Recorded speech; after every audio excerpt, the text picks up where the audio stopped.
A live look, that is Bourbon Street, courtesy of EarthCam.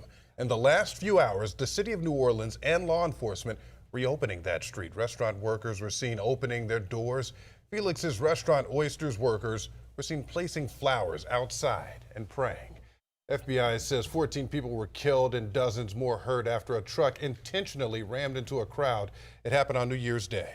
As the investigation evolves, here's what we know right now. The attacker rented a truck in Houston before driving to New Orleans. And as Katie Weiss reports, agents say he pledged his allegiance to ISIS. The FBI now says the driver who plowed into a crowd of people in a pickup truck in New Orleans on New Year's Day acted alone. There is just nothing to indicate through call records, through anything on those devices, through interviews, through anything in our systems that he was aided in this attack by anybody. Investigators called the actions of Shamsuddin Jabbar an act of terror, saying the U.S. citizen and Army veteran proclaimed his support for ISIS in several videos he posted shortly before the attack.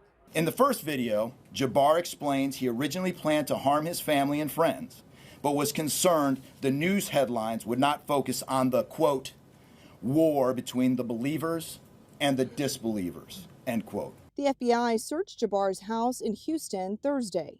Among the victims killed in the attack were 28-year-old former Princeton University football star Tiger Besh and Reggie Hunter, 37-year-old father of two. Back in New Orleans, Bourbon Street reopened to pedestrian traffic Thursday afternoon ahead of the start of the Sugar Bowl, which was delayed a day because of the tragedy. No terrorist is ever going to derail life in the United States. And I think that's what we want to do today is really enjoy this game in memory of those people who lost their life. We have a record of being able to show we can provide safety, and we're going to do that again. Police say they've ramped up security, including adding heavier equipment to block the intersections. Katie Weiss, CBS News, New Orleans.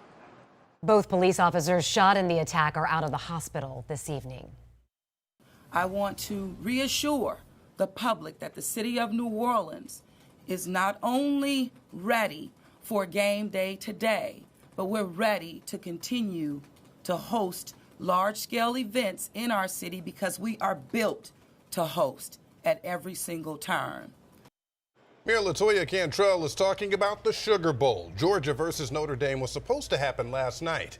Bowl officials moving that game because of the terrorist attack.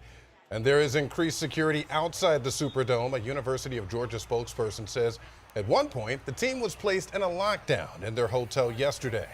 The game's delay also impacting the Gator Bowl right here in Florida. Officials moved that game back from 7:30 to 8 tonight, all to accommodate the Sugar Bowl.